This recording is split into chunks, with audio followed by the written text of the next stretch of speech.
मैं सच्ची कहानियाँ सुनाना पसंद करता हूँ, झूठ बोलने से बचता हूँ। मैं आपको 3-4 छोटी छोटी कहानियाँ सुना रहा हूँ। ये सारी कहानियाँ सच्ची हैं, 1-1% सच्ची हैं, पर मैं किसी का नाम नहीं लूँगा। जिनकी कहानी है उनका नाम नहीं लूँगा, उनकी प्राइवेसी का मामला है। पर हाँ, सच्ची कहानियाँ हैं। अच्छी बात है कि इन कहानियों के किरदार हम लोग नहीं बने, ईश्वर करे हम कभी ना बने, लेकिन कहानियाँ सच्ची हैं। जब मैं दिल्ली आया था 1990 में, मैं हरियाणा के एक शहर से, भिवानी से दिल्ली आया था पढ़ने के लिए। मेरे ड्रीम कॉलेज में हंसराज भी एक था, पर मेरा संयुक्त से मेरा एडमिशन जाकिर हुसैन में हुआ। मेरे अंक ठीक थे, यहाँ हो सकता था, पर मैं तो नई दिल्ली स्टेशन पे उतरा, बाहर निकला, पता लगा वहीं एक कॉलेज है, वहीं एडमिशन ले लिया मैंने। तो लोगों ने कहा कि यार कैंपस बड़ा अच्छा होता है। मैंने कहा क्या फ़र्क पड़ता है, कॉलेज कॉलेज होता है, छंडो, यही छंडो में सिखाने आया हूँ आप लोगों को। ठीक है, स्टेशन से निकले वहीं कॉलेज है, मैंने घर जाना होगा तो आराम से कॉलेज से निकल जाएंगे, क्या रखा है कैंपस में। पर मेरा एक दोस्त जो मेरे साथ ही आया था उसी शहर से, उसने एडमिशन हंसराज कॉलेज में लिया। मैं और वो स्कूल के डिबेटर्स थे, डिबेटिंग में हम लोग स्कूल टाइम से काफ़ी एक्टिव थे। डीयू में आए तो यहाँ भी एक्टिव रहे। डीयू में मैंने करीब 5 साल डिबेटिंग की और मेरा ख्याल है कि लगभग 300-400 डिबेट्स मैंने जीती होंगी डीयू में, कुछ हरी भी होंगी, लेकिन मैंने खूब डिबेट, वो मेरा दरअसल दाना पानी था, रोजी रोटी मेरी वही थी कॉलेज के दिनों में। घर से पैसे मैं लेता नहीं था, मिलते भी नहीं थे, लेना क्या था, ऐसी स्थिति भी नहीं थी उस समय मेरे घर में कि मिल सके। तो डिबेटिंग मेरा रोजगार था, एम्प्लॉयमेंट था मेरा, उससे काम चल जाता था आराम से। उसका भी चल जाता था, वो हंसराज से था, मैं जाकिर हुसैन से था। हम खूब डिबेट्स में मिलते थे। अक्सर ट्रॉफी या तो हम जीते थे या वो जीतता था, कोई भी जीते रूम पे ही आती थी, क्योंकि हम रूममेट्स थे, एक साथ ही रहते थे। वो मुझसे योग्यताओं के मामले में 21 था, बल्कि अगर वो 21 था तो मैं 15 ही रहा हूँगा या 12 रहा हूँगा, 22 या 21 तो नहीं रहा हूँगा, मुझसे बेहतर था योग्यताओं में, बड़ा अच्छा व्यक्ति था। ग्रेजुएशन के बाद मैंने एमए हिंदी साहित्य में एडमिशन लिया, जबकि बीए ऑनर्स हिस्ट्री में किया था मैंने। उसने तय किया कि वो कुछ और करेगा, प्रोफेशनल कोर्स करेगा, नौकरी करेगा, तो वो चला गया दिल्ली से। मैं दिल्ली में रहा। फिर मैं एमए के बाद तैयारी करने लगा यूपीएससी की। तब तक मैं यूजीसी जेआरएफ कर चुका था। पहला अटेम्प्ट दिया, प्रीलिम्स हो गया। मेंस मेरा 96 के मेंस की बात कर रहा हूँ, मेंस शुरू होने वाला था, 2 दिन रह गए थे। करीब 10 दिन पहले वो मेरे पास आया हुआ था दिल्ली में, मिलजुल के अच्छे से बात करके गया था। उन दिनों उसका एक प्रेम संबंध कहीं हमारी ही एक मित्र के साथ चल रहा था। हम सब दोस्त थे, तो उनमें से 2 लोगों का आपस में का अफेयर था। मुझे नहीं पता क्या हुआ, लेकिन मेरे मेन एग्ज़ाम से 2 दिन पहले रात को 12 बजे एक फ़ोन आया और ये बताया गया कि मेरे दोस्त ने फंदा लगा के अपनी जीवन लीला समाप्त कर ली है। वो दिल्ली से दूर था कहीं, और जिस व्यक्ति के बारे में मेरी राय ये थी कि उतना जीवट वाला व्यक्ति कोई हो नहीं सकता, जो ज़िंदगी से हार सकता ही नहीं, जिसके होने से कई लोग हमेशा जीता हुआ महसूस करते हैं, वो चुपचाप एक बंद कमरे में ज़िंदगी से हार गया। मैं आज तक नहीं समझ पाया कि ऐसा कैसे हुआ। बाद में टटोला, उसके पेरेंट्स से बात हुई, भाई से बात हुई, उन्होंने उसकी याद में एक सोशल वर्क शुरू किया ताकि किसी और बच्चे को ऐसा ना करना पड़े। तो जो हल्का हल्का अनुमान हुआ वो है कि शायद कुछ ऐसा था रिलेशनशिप में जो नहीं संभल पाया था, और रिश्ता टूट ना जाए इसका दबाव बहुत ज़्यादा था, और वो दबाव झेल नहीं पाया। इस उम्र में ऐसा फेज़ आता है, कई बार आता है। ये एक कहानी है, हंसराज कॉलेज से ही जुड़ी है, इसलिए मैंने सोचा कि वहीं से बात शुरू करूँ। नाम जैसा कि मैंने कहा मैं नहीं बताऊंगा, तो नाम बताने का मतलब भी नहीं। और वो जिसकी मैं कहानी सुना रहा हूँ आप लोगों के जन्म से पहले की बात है। आप तो सब 21वीं सदी वाले बच्चे होंगे ना, जेन ज़ी होंगे आप सब लोग, तो ये तो बहुत पुरानी बात है। एक दूसरी कहानी सुनाता हूँ। मैं आपको 2-3 कहानियाँ सुनाऊंगा, फिर उन सबका सार निकाल लेंगे एक साथ हम लोग। दूसरी कहानी ये है कि जब मेरा सिलेक्शन हो गया 97 में, 96 अटेम्प्ट में पहले बार में मेरा सिलेक्शन हो गया था, मैं एक्सटेंशन लेके तैयारी कर रहा था और डीयू में मैं पढ़ा भी रहा था उस समय। तब मैं शायद डीएवी कॉलेज में था या अग्रसेन, मैं 2 जगह पढ़ा है डीयू में, तो उनमें से किसी कॉलेज में पढ़ा रहा था उस समय में। तो उस समय एक लाइब्रेरी है कैंपस में ही, सेंट्रल रेफरेंस लाइब्रेरी, आप जानते होंगे, CRL बोलते हैं, जो विवेकानंद जी की स्टैच्यू है उसके सामने ही वो लाइब्रेरी है। उस लाइब्रेरी में नीचे सब बैठ के पढ़ते हैं और टॉप फ्लोर पे रिसर्च फ्लोर है जहाँ MPhil PhD वाले बच्चे पढ़ते हैं। मैं उस समय शायद PhD कर रहा था या MPhil खत्म हुई थी, वहीं बैठता था, पढ़ता था रोज़। कई दोस्त पढ़ते थे हम लोग वहाँ। हम सुबह 8 बजे लाइब्रेरी खुलते ही वहाँ घुसते थे, रात को 1 बजे निकलते थे लाइब्रेरी बंद होने के समय। तो वहाँ एक छत थी, छत पे छोटी सी कैंटीन थी जहाँ हम लोग जब जब बोर होते थे दिन में 3-4 बार जाके चाय पीते थे। चाय पी ली, बिस्किट खा लिया, थोड़ी गप्पे मार ली, वो सब वहाँ करते थे।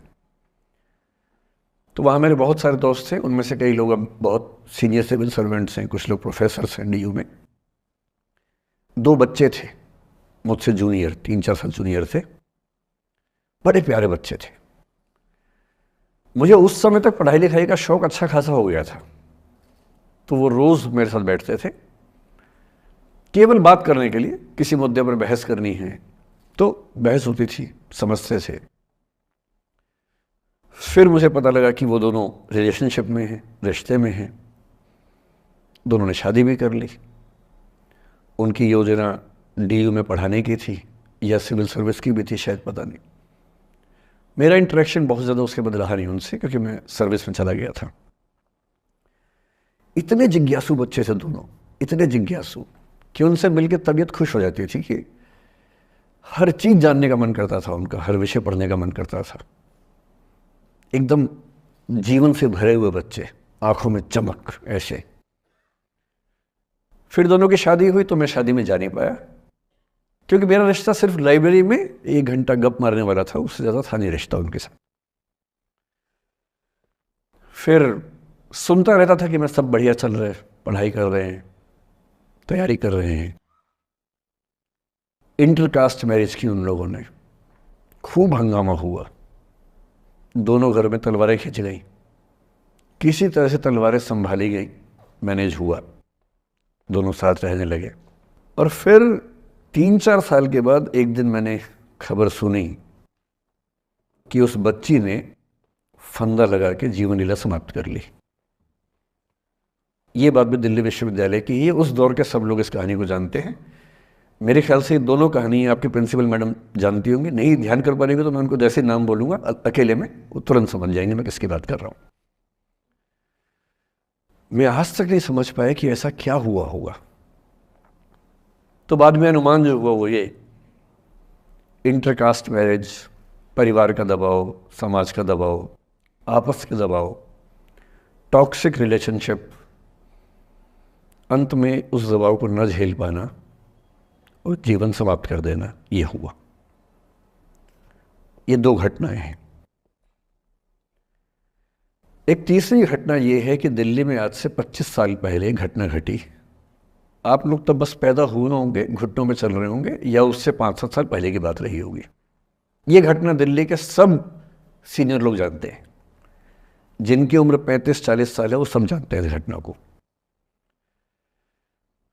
मोबाइल फ़ोन में वीडियो नया नया आया था उस समय, अब तो आपके हर फ़ोन में वीडियो है, अब तो सामने भी है ताकि आप वैसा वाला मुंह बना के सेल्फी खिंचवा सके। पाउट बोलते हैं ना, मैं उसको देसी भाषा में सूअर जैसा मुंह बोलता हूँ, और वैसा ही बनता भी है, क्यूट क्यूट सा सूअर जैसा मुंह बना के लोग सेल्फी खिंचवाते हैं, उसको बोलते हैं पाउट।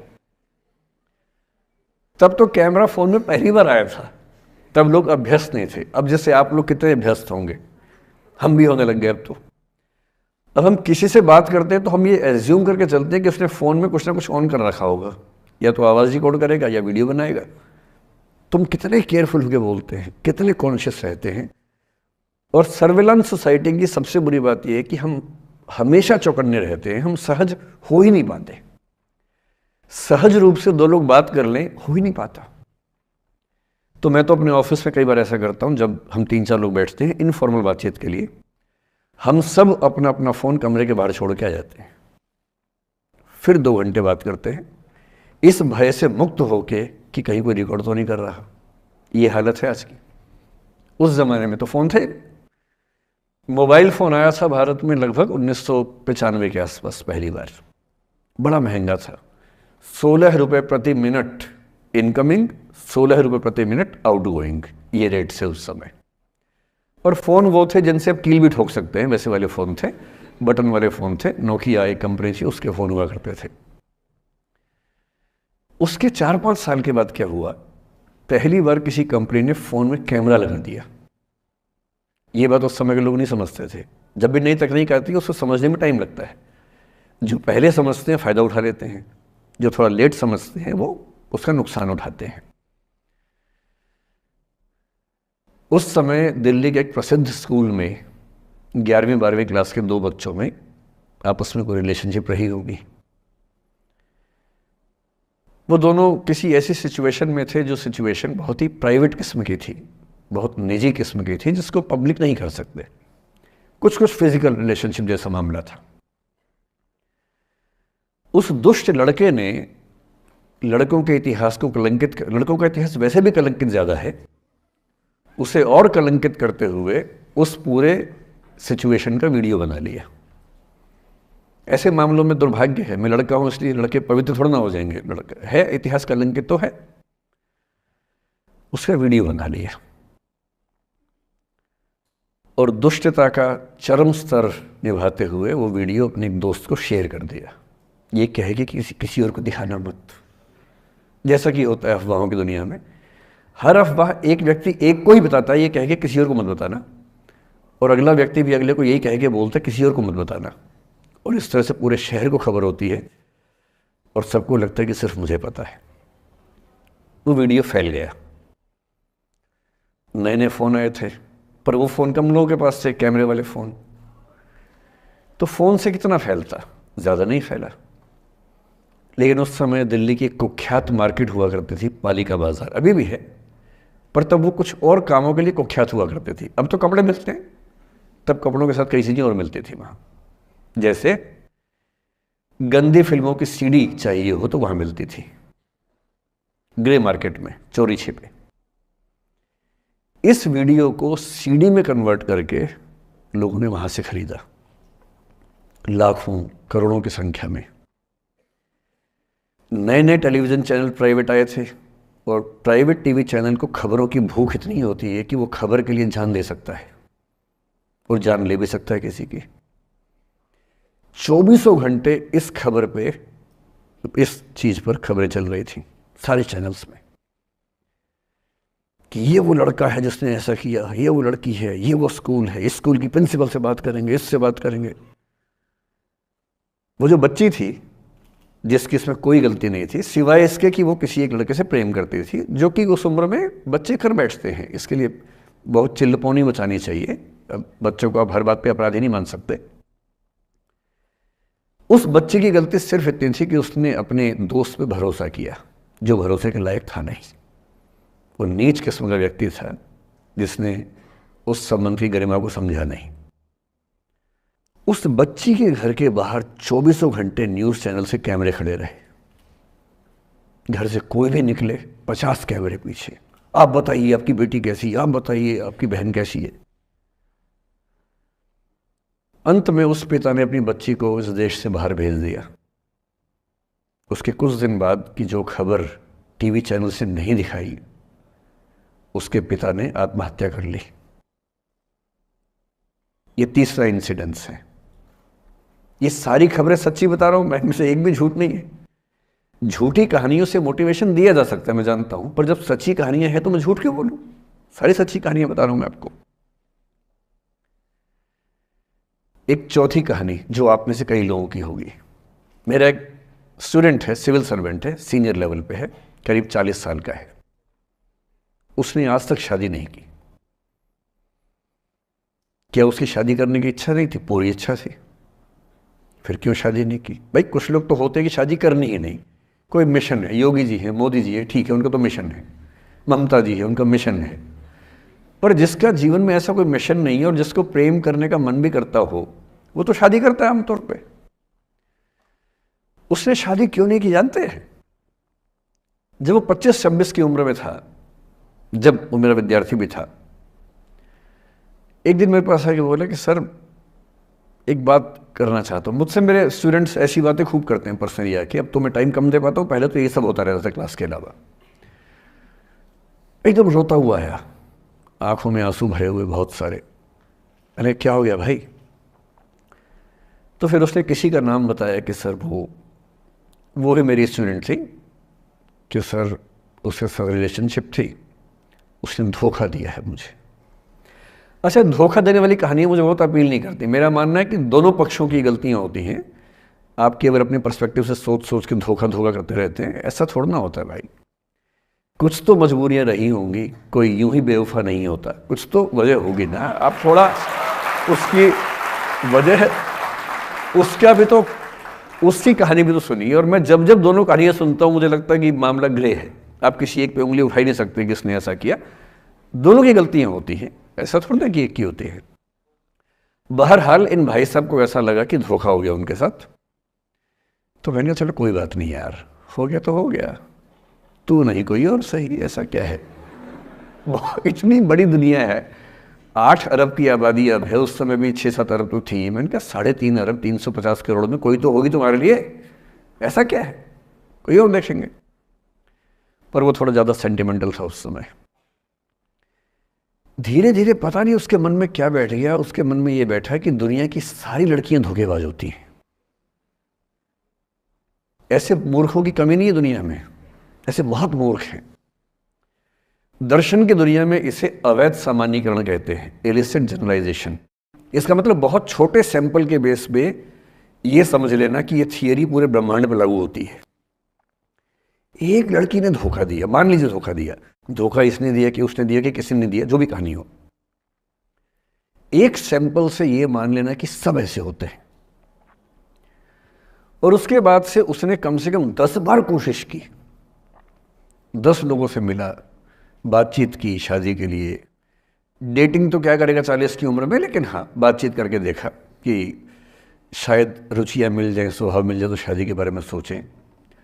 हर बार 3-4-5 मीटिंग के बाद वापस हट जाता है। अब तो मैंने पूछना बंद कर दिया है। जब तक मैं पूछता था, बोलता था कि सर 3-4 मीटिंग के बाद लगता है कि ये भी वैसी ही है। मैंने कहा भूल जाओ भाई, उससे भूल जाओ, बात खत्म हो गई। उसके बच्चे घूम रहे हैं आजकल स्कूल में, अब तुम कम से कम शादी तो कर लो। वो भाई साहब आज तक अकेले हैं, और अब तो बाज़ार में मूल्य भी कम हो गया उनका, अब विकल्प भी ज़्यादा नहीं मिलते हैं। अब जो विकल्प मिल रहे हैं वहाँ उसकी रुचि और कम हो गई है। तो पूरी संभावना है कि वो जीवन अकेले ही गुजरेगा अब उसका। एक अंतिम एग्जाम्पल देके फिर मैं निष्कर्ष की तरफ बढ़ूंगा। मैं एक आईएएस ऑफिसर को जानता हूँ, 2 आईपीएस को जानता हूँ, बहुत योग्य लोग, देश के सबसे अच्छे संस्थाओं से पढ़े हुए लोग, प्रॉपर आईएएस प्रॉपर आईपीएस में नौकरी करने वाले लोग, और इन तीनों ने अपना जीवन समाप्त कर लिया नौकरी में रहते हुए। क्यों? क्योंकि नौकरी और घरेलू जो दुविधाएं थी उनको झेल नहीं पा रहे थे, ना झेल पा रहे थे, ना भूल पा रहे थे। लेट गो नहीं कर पाए तो गिव अप कर दिया। और इसलिए मुझे अक्सर लगता है कि जितनी चीज़ें हम सिखाते हैं बच्चों को, हिस्ट्री, इकोनॉमिक्स, लिटरेचर, वो सब ठीक है, उनका भी महत्व है। शायद उससे ज़्यादा महत्व इस चीज़ का है कि ये समझें कि अपने इमोशंस को कैसे मैनेज करना है। जब जीवन में ऐसा लगे कि सब खत्म हो गया है, जब जीवन में लगे कि बहुत टॉक्सिक किस्म की लाइफ हो गई है, उससे बाहर कैसे निकलें, शायद ये सबसे महत्वपूर्ण लेसन होता है जो हम सबको सीखना चाहिए। मैंने कहीं से सीखा नहीं है, ना मैंने ऐसी किताबें पढ़ी हैं। हालांकि मैंने 2 किताबें मंगवाई हैं पिछले हफ्ते, पढ़ी नहीं है अभी तक, तो मैं किताबों के बेस पे नहीं जानता कैसे सीखते हैं, लेकिन ज़िंदगी से तुम सीख सकते हैं। इन कहानियों का सबका एक ही सार है, वजह अलग अलग है। एक व्यक्ति ने इसलिए अपना जीवन समाप्त किया कि वो रिश्ता उसके हाथ से छूट रहा था। एक ने इसलिए जीवन समाप्त किया कि ये रिश्ता बन गया था पर समाज के दबाव, घर के दबाव मैनेज नहीं कर पाए। एक ने ज़िंदगी भर शादी नहीं की सिर्फ इसलिए कि वो पुरानी यादों को भूल नहीं पाया। अरे एक बार गलती हो गई तो हो गई, आगे तो संभावना जीवन में है भाई, क्यों इतना हावी रखना उसी दिमाग के ऊपर। कुछ लोग देश की सबसे अच्छी नौकरी में होकर हर पैमाने पर सफलता की हर कसौटी पर खरा उतरने के बाद जीवन नहीं बचा पाए, क्योंकि दूसरों की नज़र में आप बहुत सफल हो जाए, अपनी नज़र में शून्य हो, तो फिर जीवन कैसे बने, जीवन कैसे बचे। इन सारी कहानियों का मूल भाव एक ही है, अगर आप खुद को हैंडल नहीं कर सकते तो दुनिया को क्या हैंडल करेंगे।